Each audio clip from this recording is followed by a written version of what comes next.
Greetings, chess fans! My name is Arturs Neiksans. I'm the leading Latvian chess grandmaster, and in this video I would like to recap the game 14 of the World Championship match between Liren and Dommaraju Gukesh.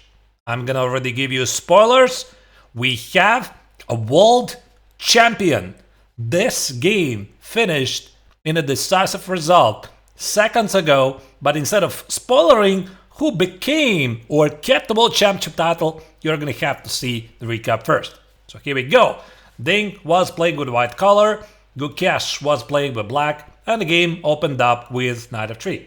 Now, this is something I didn't really expect because I thought that the game is gonna open up with English opening. Here, Ding decided to play the quiet treaty. Now after d5, g3, c5. For this game, Gukesh decided to play a continuation which I always thought to be slightly worse for black, but okay. Apparently he had some deeper prep done here. His idea is to play knight c6 and e5 and essentially try to grab the center. So bishop g2 is necessary. Black plays knight c6, and now white has to play d4. So from King's Indian defense with colors reversed, we are getting to the reversed Grunfeld, except the difference is that white has made an extra tempo of bishop g2. So naturally black cannot be allowed to play e5. Here Gukesh decided to play e6. By the way, c takes on d4 is a move, of course, but after knight takes on d4, e5, knight takes on c6, b takes on c6, white is suddenly very aggressive and starts pounding black center for real. So black has the pawn center, but it's not very stable. So here Gukesh played e6, followed by short castle and c takes on d4. So it's a bit odd order in the moves. After knight takes on d4.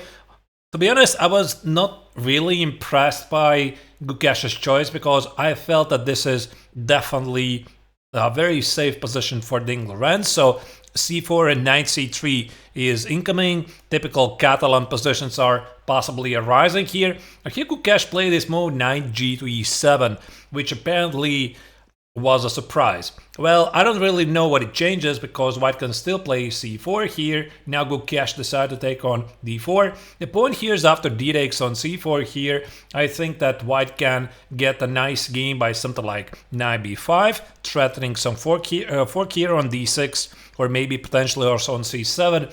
And now you see that the black knight on e7 is simply misplaced. Something like knight e5 could be played, bishop takes on d5, e takes on d5, bishop f4, and suddenly black has some problems. So what happened here is that knight takes on d4 was played by Gukesh, knight c6, queen d1, and d4. But to be honest, when I was watching this, I had a very strange feeling because it felt that if somebody is risking here, it's only black. So I don't really know if the opening prep for Gukesh went wrong. Apparently not. This was still the prep, but I couldn't help but wonder that this is the type of position where only white can play for the win. So as you're going to see in the coming moves, e3, bishop c5, still apparently the prep for Gukesh. I don't know, maybe Gukesh was not ready to play e5 here, and white could just always play e takes on d4, e takes on d4, rook e1 check, bishop e7, and yeah, bishop g5, by the way, is already a threat, and it seems that this pawn on d4 for black is not actually a strength, it's a weakness. So that's why Gukesh played bishop c5 here. Ding decided to take on d4 immediately. Yeah, maybe he could have done something else, like first start with queen h5, hit the bishop, then play e takes on d4 and rook d1. But still, e takes on d4 is a very reasonable move. Bishop takes on d4 was played, knight c3 was played, short castle, and also knight b5 makes perfect sense. So after this moment, this made sense. Now what happened next? Not so much. So here, what move really surprised me was move bishop b6, which I think is just a mistake, to be honest. Because with bishop b6, Gukesh decided to keep the bishop on the board, but to be honest, I don't really see what he had planned here after queen e2, because the queen on d8 is very unfortunately placed. Rook d1, bishop f4. These are very, very easy moves. And okay, maybe black can somehow get a game after e5, rook d1. Where do you put the queen? Probably something like queen e7, but there's b3 and bishop a3. All kinds of problems. So maybe it's not like really terrible. Let's say here, bishop a3, bishop c5, takes and rook d5 for knight e6. But you gotta get a feeling. If somebody's pressing here, it's only white, so black is just barely holding on and trying not to lose a pawn. And yeah, maybe another idea what here Gukesh could have done is to play something like queen f6 here. And now again, white just plays bishop e3 and simply is enjoying a great position. Maybe knight e4, e takes, and bishop f4. And black suddenly has problems to develop the Lasco bishop. So it was a mystery, first, why Gukesh allowed this, and second, why Ding did not play queen e2. So here apparently Gukesh had to play e5, and I imagine he was like not very sure about this position. After knight takes on d4, if black takes with the knight, suddenly white gets very active with b3, bishop b2, rook e1, then the knight on d4 feels strong, but actually you see, black has some problems to develop the queen side because this bishop on g2 is very annoying.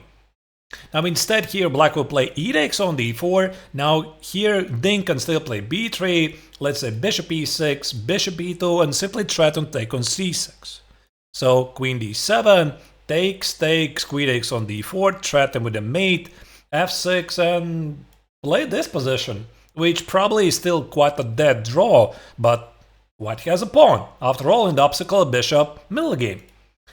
So Gukesh decided to play bishop b6 and risk, and he was unexpectedly rewarded, because Ding played b3, threatening to play bishop a3, and now after a6, I don't know, maybe Ding was intending to play knight d6 here, but there's clearly some problems with bishop d4, hitting the rook on a1, and now the knight on d6 loses support. Could be, I don't know. So he retreated back with knight c3, now the bishop went back to the d4 square, and here bishop b2 was played, e5 finally Gukesh carried it out, and queen e2. Either way, this position I still very much prefer to white, because white has the easy moves, rook d1, knight e5 is incoming, hit on d4, play rook e1, and this maybe might seem strange to you, because it's like the pawn on e5 should mean that black is doing really great, but no, actually it's all about weaknesses in the center. Black has them, and white's only square on d4 is not really that significant in this position. So bishop e6 was played, knight e5 was played, and here Gukesh fired out b5. So, the first critical moment of the game.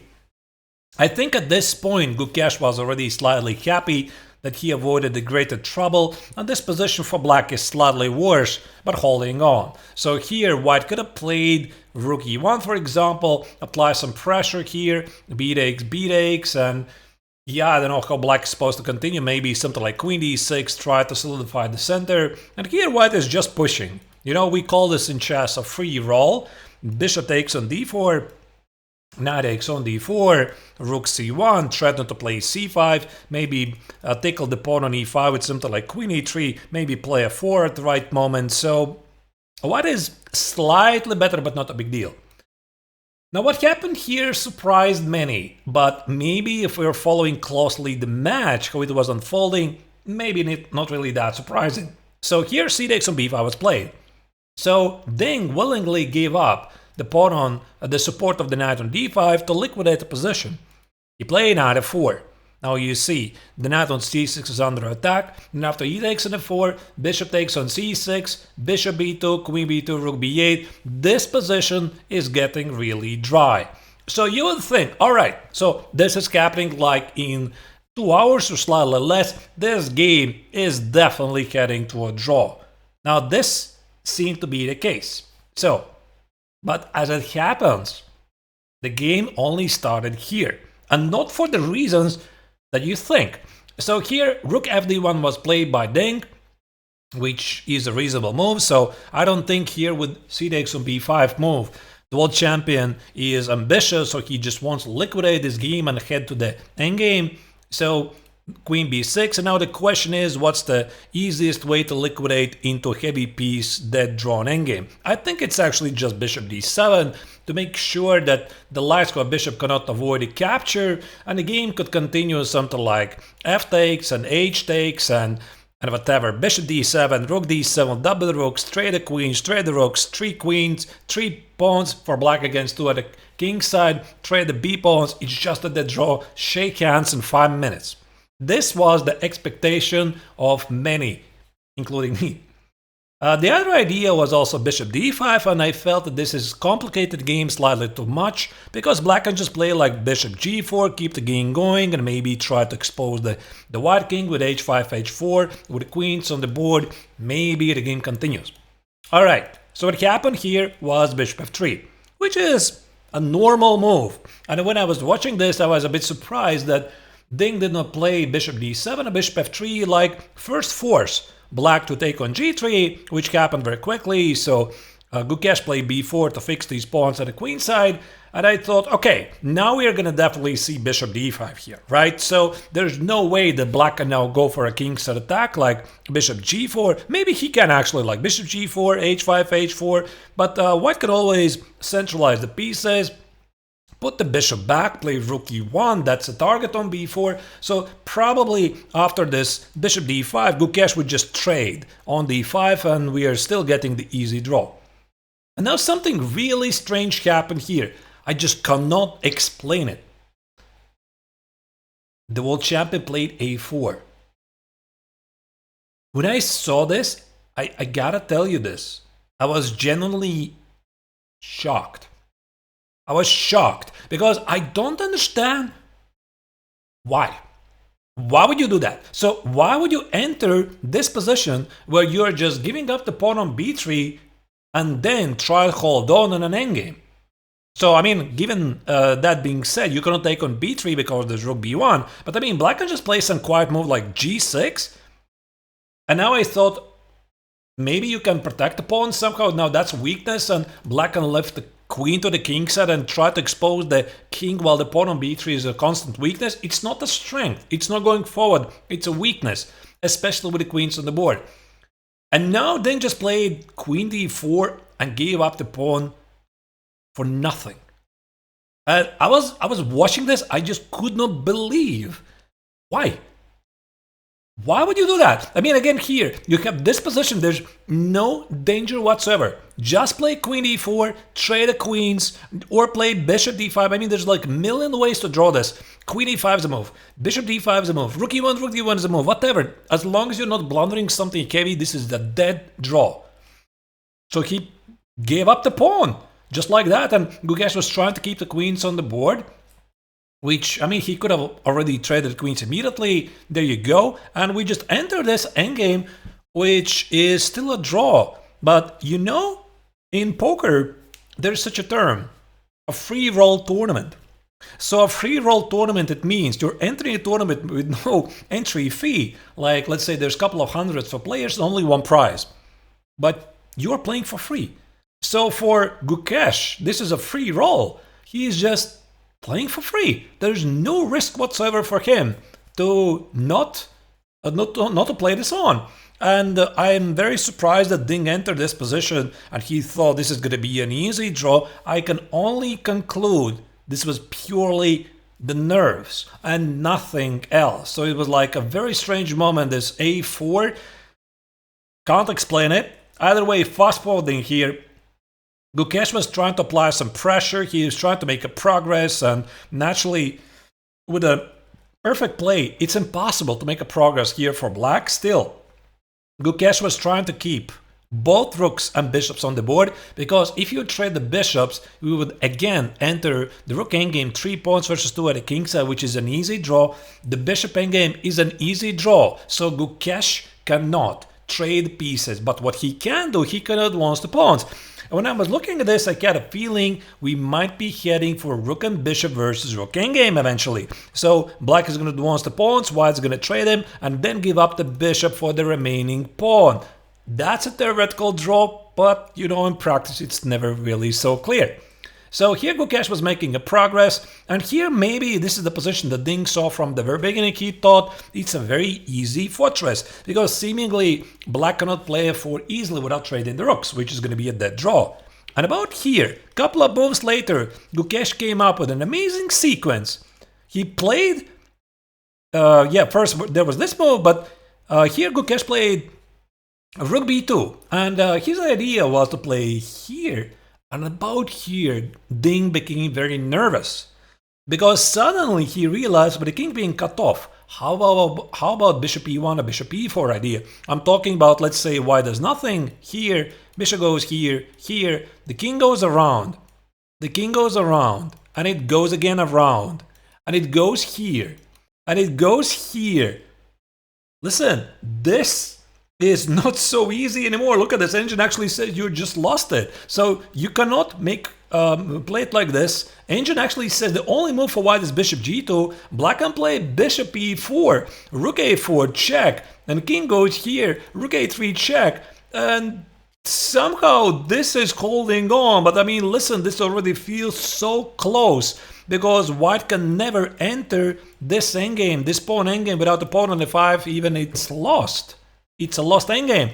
So that's why here Ding was very nervous about this bishop a2 idea, brilliant idea to rearrange the bishop on e4. And here instead, he played, here rook f4 was played. And after king e5, here white already needs to bring the bishop back in the game, like let's say bishop g2, and Gukesh would probably carry out the idea of bishop a2, bishop b1, bishop e4, and white needs to be very, very careful. Let's say here, I go back, and at the right moment black wants to go here, and maybe it's a draw, maybe it's not a draw, but the king is cut off.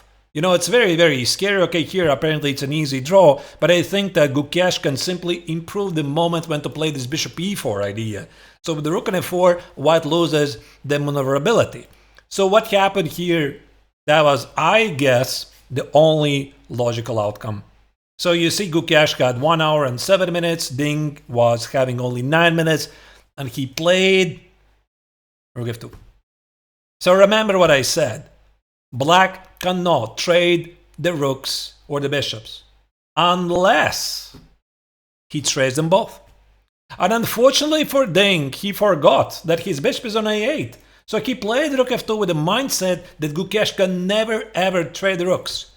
And yet he can. Because now after the trade on bishop d5, this bishop is trapped. Had it been on any other square except of maybe a h1, this would have been a textbook draw. Retreat with the bishop, it's a very easy fortress. But with a bishop on a8, Ding forgot about it. He played rook f2, and you could immediately see Gukesh. He saw it instantly. He was so nervous, very emotional, and he did play bishop d5. And a couple of moves later, there you go, there's king e5.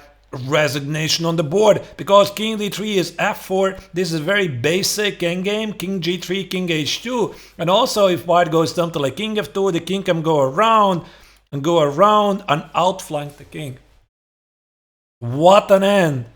So all I can say is, hail the new king, Dommaraju Gukesh, the youngest world champion in the history of chess, and I'm very, very happy for him. I had already, as mentioned in one of the previous recaps, I had a chance to talk with him a bit. We have a very nice story. I'm going to maybe mention another time what we did in a clock museum in Biel. He was only 16 years old at the time, and very pleasant person. And I'm very, very happy, of course, for the all Indian fans, and it felt that Indian chess was deserving this. But I'm very, very saddened for Ding. I think he did not really deserve this, and he was having a very tough time. He was fighting like a lion. Naturally, he was fighting also his demons during this world championship match, and I think that he gave his everything best. That he was this close. He was this close to get the game get the match to the tie breaks and maybe defend the title. He had very good chances. Lost. It's the nerves. It's the nerves. It's the nerves, and again the nerves. So, heartbreaking loss for Ding and all the Chinese chess fans, but again, that's what it happens. So, we have a new world champion. So, that being said, there's no more tiebreaks, obviously, tomorrow. And write your thoughts. What do you think? Do you think that this blunder by Ding in the very end, it was unexpected, or it was going to that moment? And just write your comments in general. How did you feel about the match? Were you excited about the games? What were your best moments in the World Championship? And yeah, just write your thoughts. I'm curious what you have to say. And of course, if you liked the video, please press like and subscribe to my channel, as I will be making more content. That being said, thank you for watching. It was quite a ride, and with this, the recaps of the World Championships is over. Maybe I'm gonna make another video about my top 10 moments from the World Championship. I'm gonna think about it for the moment. For today, I'm done. Thank you for watching. Congratulations for all Indian fans and Gukesh's fans. I'm signing off.